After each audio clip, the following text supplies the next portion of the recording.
What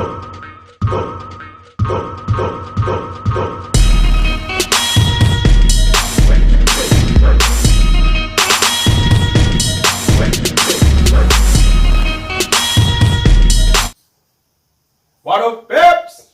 Then back again with Mr. George Carlin. Yes, sir. And this one here is called soft language.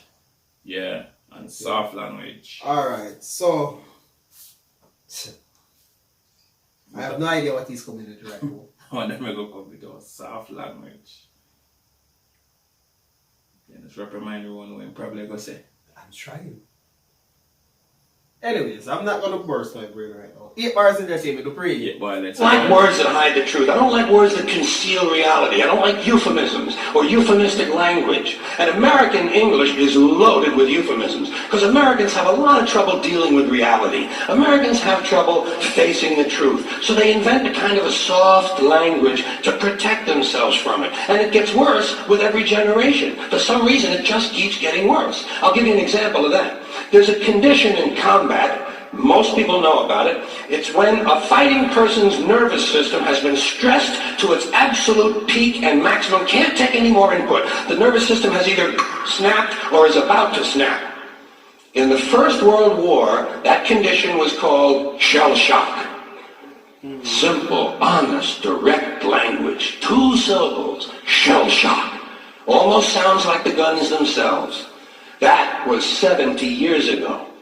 Then a whole generation went by, and the Second World War came along, and we...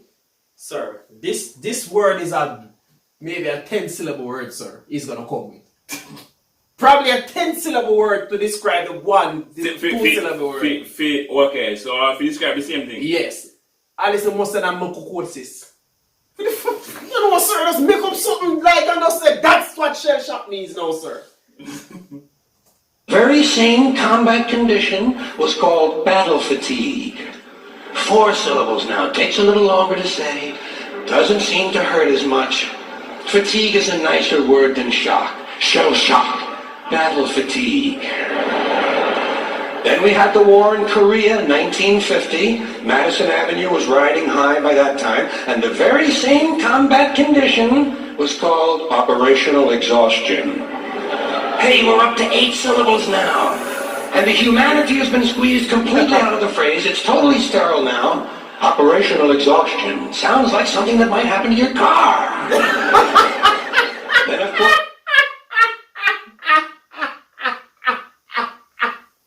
So, yeah, brilliant. So like so where's up to your car? So the same disease.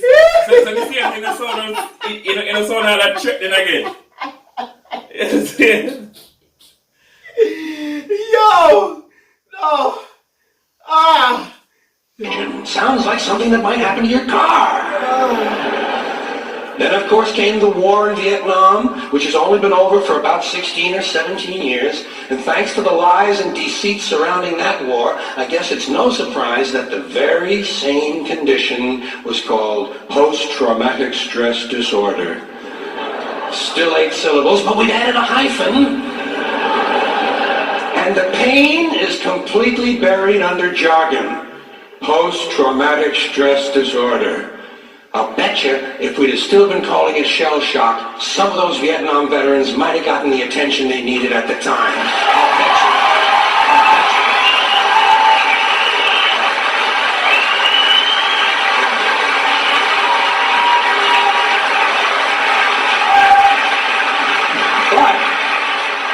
But it didn't happen, and one of the reasons is because we were using that soft language, that language that takes the life out of life, and it is a function of time. It does keep getting worse. Give you another example. Sometime during my life, toilet paper became bathroom tissue.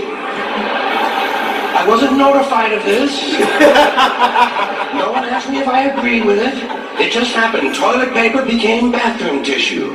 Sneakers became running shoes. False teeth became dental appliances. Medicine became medication. Information became directory assistance. The dump became the landfill. Car crashes became automobile accidents. Partly cloudy became partly sunny. Motels became motor lodges. House trailers became mobile homes. Used cars became previously owned transportation. Room service became guest room dining. And constipation became occasional irregularity. When I was a little kid, if I got sick, they wanted me to go to the hospital and see the doctor. Now they want me to go to a health maintenance organization or a wellness center to consult a healthcare delivery professional. Poor people used to live in slums. Now the economically disadvantaged occupy substandard housing in the inner cities. And they're broke.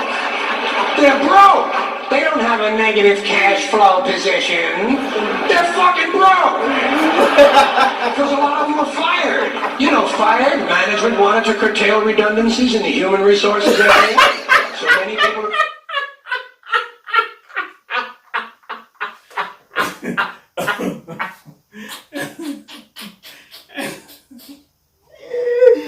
Yo, the complexity, yo.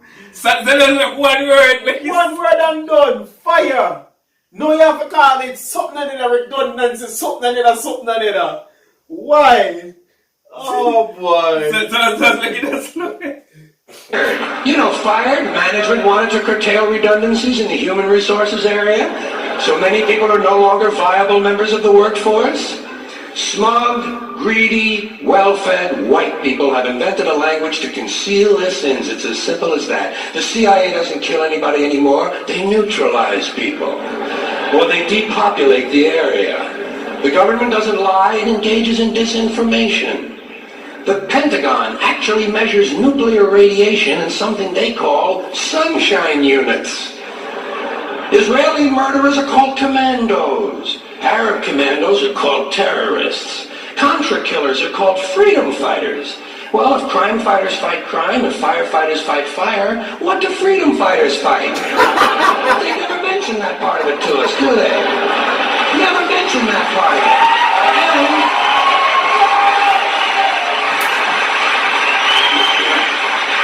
And some of this stuff is just silly. We all know that. Like on the airlines, they say they want a pre-board. Well, what the hell is pre-board? What does that mean? To get on before you get on? What? Yeah, pre-board and post-board. Eh? Together. Yeah, get on the plane before you actually get on the plane. How? So they have something called post-board too, like when they have pre and post. I don't know. So you get that before after you get that. We all know that. Like on the airlines, they say they want a pre-board. Well, what the hell is pre-board? What does that mean? To get on before you get on? They say they're going to pre-board those passengers in need of special assistance. Cripples! Simple, honest, direct language. There's no shame attached to the word cripple that I can find in any dictionary. No shame attached to it. In fact, it's a word used in Bible translations. Jesus healed the cripples. Doesn't take 7 words to describe that condition. But we don't have any cripples in this country anymore. We have the physically challenged. Is that grotesque enough evasion for you? How about differently abled? I've heard them called that, differently abled. You can't even call these people handicapped anymore. They'll say, we're not handicapped, we're handy-capable. These poor people have been bullshitted by the system into believing that if you change the name of the condition, somehow you'll change the condition. Well, hey, cousin, doesn't happen.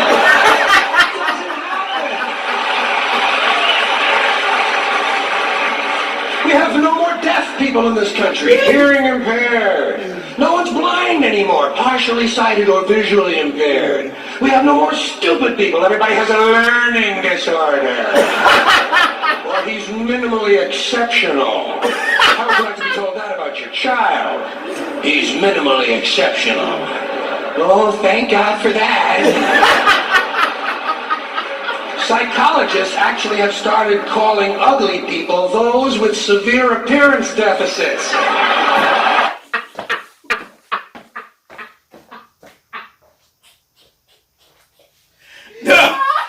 No, sir. This I get out of foot. This I get out of foot now. See your foot and this I get out of foot.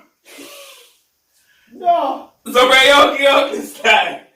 And if you're pretty, you're pretty. There is no in between ugly and pretty. There's either one of them.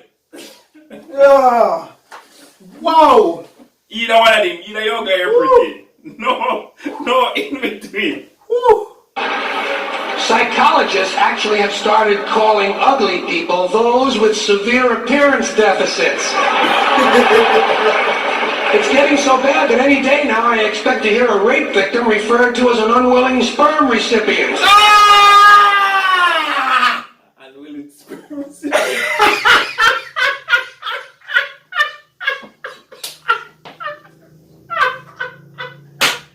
Alright, sir. Alright. Yo. Wow. So they make, alright, that's what you're saying in the beginning. If the word remain the same way, a lot of people are getting healthy problem with them. No. Well, they make it look. Unwilling sperm recipient. Bad that any day now I expect to hear a rape victim referred to as an unwilling sperm recipient.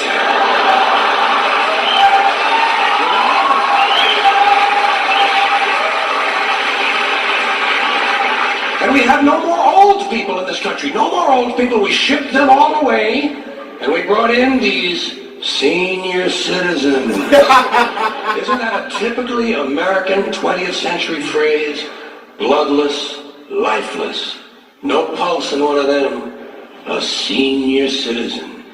But I've accepted that one. I've come to terms with it. I know it's here to stay. We'll never get rid of it. That's what they're going to be called, so I'll relax on that. But the one I do resist, the one I keep resisting, is when they look at an old guy and they'll say, look at him, Dan. He's 90 years young. Imagine the fear of aging that reveals. To not even be able to use the word old to describe someone. To have to use an antonym. And fear of aging is natural, it's universal, isn't it? We all have that. No one wants to get old, no one wants to die, but we do. So we bullshit ourselves. I started bullshitting myself when I got to my 40s. As soon as I was in my 40s, I'd look in the mirror and I'd say, well, I guess I'm getting older. Older sounds a little better than old, doesn't it? It might even last a little longer. Bullshit, I'm getting old. And it's okay, because thanks to our fear of death in this country, I won't have to die. I'll pass away.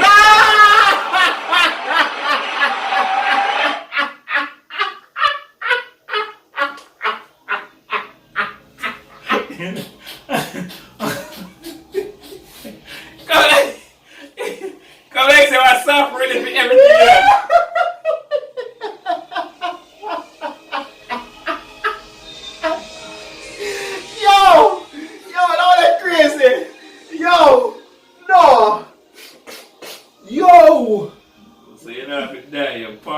Pass away. I be deceased. So what on then? So you pass away, you can be deceased. Deceased. What else? No longer amongst the living.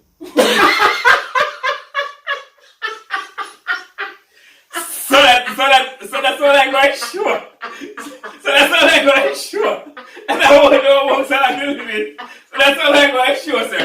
What are we sure of? Eh? No. That's all I want sure. So like I sure for true. Yo, this man, this crazy. Wow. Sounds a little better than old, doesn't it? Sounds like it might even last a little longer. Bullshit, I'm getting old. And it's okay, because thanks to our fear of death in this country, I won't have to die. I'll pass away.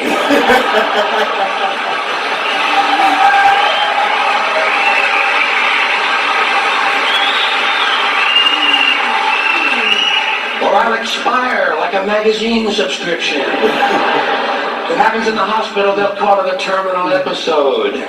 The insurance company will refer to it as negative patient care outcome. And if it's the result of malpractice, they'll say it was a therapeutic misadventure. I'm telling you, some of this language makes me want to vomit. Well, maybe not vomit.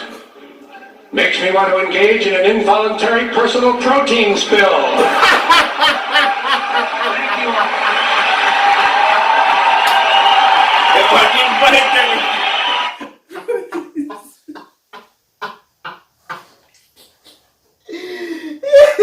Alright, sir. Alright, Yo. sir. Alright, sir. I think you're that one there. Yeah. Yeah, this crazy. No, what on there? Well, once I never read that up on it, so because there's a soft language for almost every single word. Every single word I can think of. You have to go sit down and think of some of them and come with them, sir. Or some that could be as well. Yeah. Damn. So even I mentioned well here, but I don't know if you don't mention still. Yeah. Him doing enough to get across the point. Yeah. And bring awareness. Like, Yeah. I wasn't looking at it like that.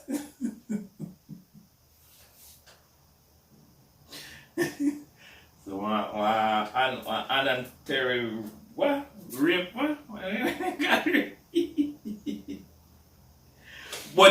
But you know, if they use the word like what the word is meant to be, it would have bring a lot of awareness to it and probably help this situation. Yeah, it just be that. It's just that it seems as if, as Ada said, some of these words, when they use them the way they are, they seems but it seems negative. Person take it negatively. I can be offensive. Offensive, yes, offensive. That's the word I really want to say. Some people take it offensive. What? No, but if you're handicapped, not ashamed of them about. Yeah. Some not ashamed of them about that. No, they want it to be disabled, physically disabled, something like that.